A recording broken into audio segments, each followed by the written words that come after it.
Oh man! Of all the stories in the Key to Time, the power of Kroll has been the one I've been looking forward to the most.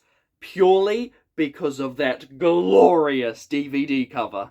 I mean, just look at it. That is some marvellous cheese right there.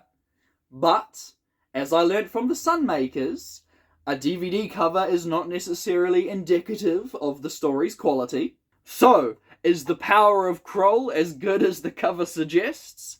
Let's find out.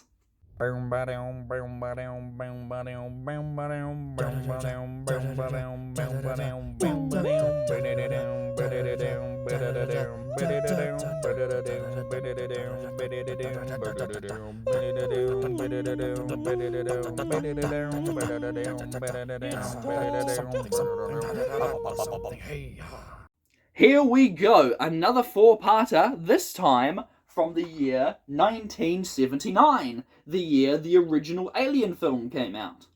But never mind that masterpiece, we have a masterpiece of a different kind to talk about today. Now, of course, being the fifth serial in the Key to Time, you already know that the Doctor, Romana, and not K9 this time, are out in search of the fifth key piece.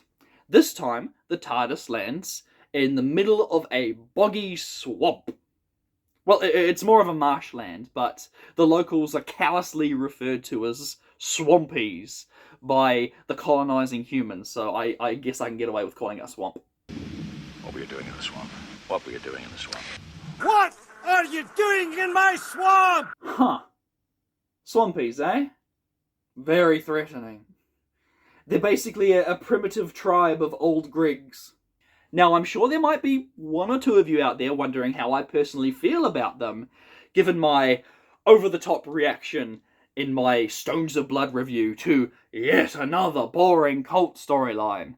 We've had so many cults popping up in recent serials, and they're never that interesting. All this to say, you could argue that the Swampies could be seen as a cult. No, I don't think so. They're more cult adjacent. They've got their beliefs and rituals, and of course, a blood sacrifice. Can't have a cult storyline without a sacrifice. But it's all a sham. So no, they get a pass from me.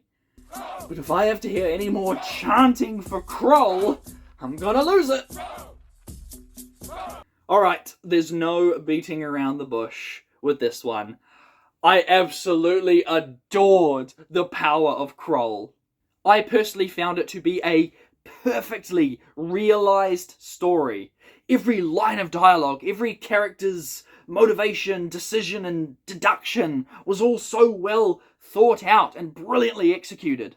I just couldn't get over how many times while watching I found myself thinking, this is like a near perfect story. I don't know how else to put it, but everything just works so well.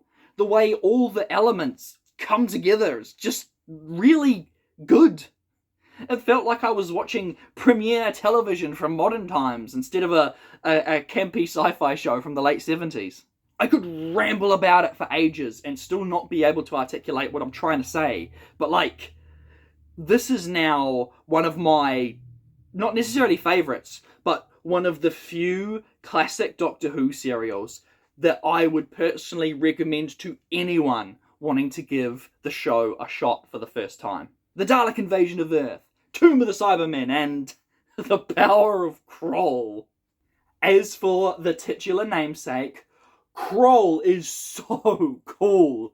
The perfect combination of campy brilliance and a massive in scale threat. The build-up of the size of Kroll was incredible, right up there with the Kraken from Pirates of the Caribbean, Dead Man's Chest. Aside from that one, peekaboo, you only get glimpses at it. And those awesome scenes where the humans are trying to figure out why their underwater radar scanners are detecting that the entire seafloor is moving, which makes for a really cool computer effect for the time. You know just how monstrously large Kroll is before you even get a good look at it. And when it does arrive, it is just as brutal and deadly as the Kraken from Pirates of the Caribbean. There's so much more I can gush over. The music is really good and funky. For the first time since like the Patrick Troughton era, I was like, getting my groove on. Much like last week's The Androids of Tara, we've got some more incredible on-location night shoots. We have come so far from the 60s cramped indoor sound stages.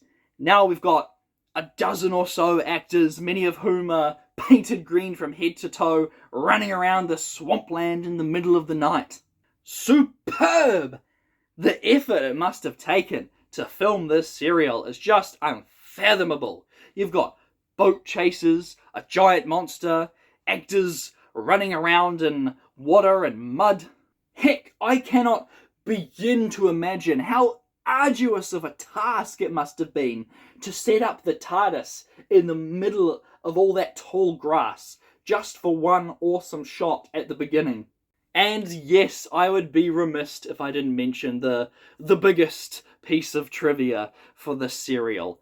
Long story short, the makeup artist forgot to order the specialized makeup remover, so all the poor swampy actors had to take chemical baths, whatever those are, in order to try and remove the paint, which apparently didn't work out so well.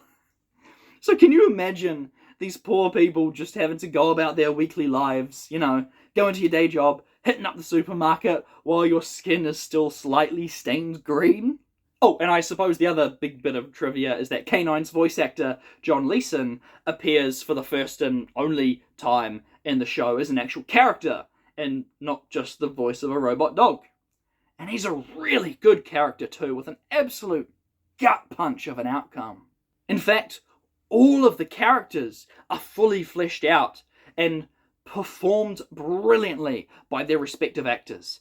The gunrunner, the stubborn leader of the credulous Swampies, the main antagonist, Thorn. Not Thrawn, Thorn. I love how he didn't initially start as a villain, but as the story progressed, his true colours were revealed, and it turns out he is truly evil.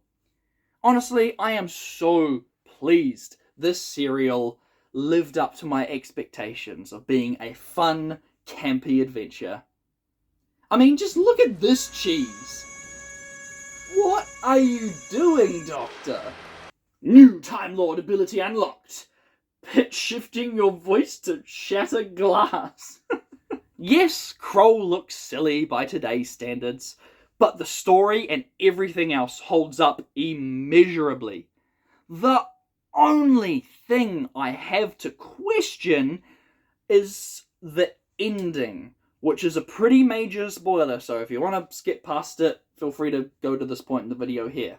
How exactly did the Doctor defeat Kroll?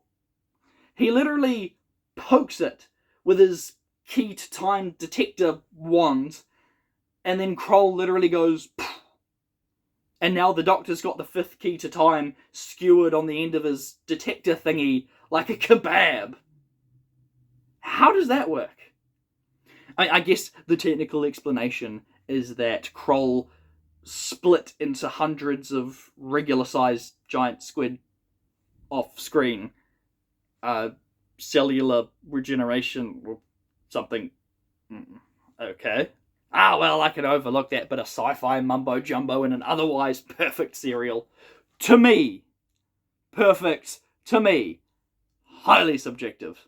And with that, we bring this week's look at the power of Kroll to an end. One of my regular viewers, Tedious Milkshake, absolutely loves the Key to Time. And this one was apparently his least favourite. Although he assures me he still likes it, and I respect his opinion enough. So that must mean that next week's serial is going to be one heck of a finale.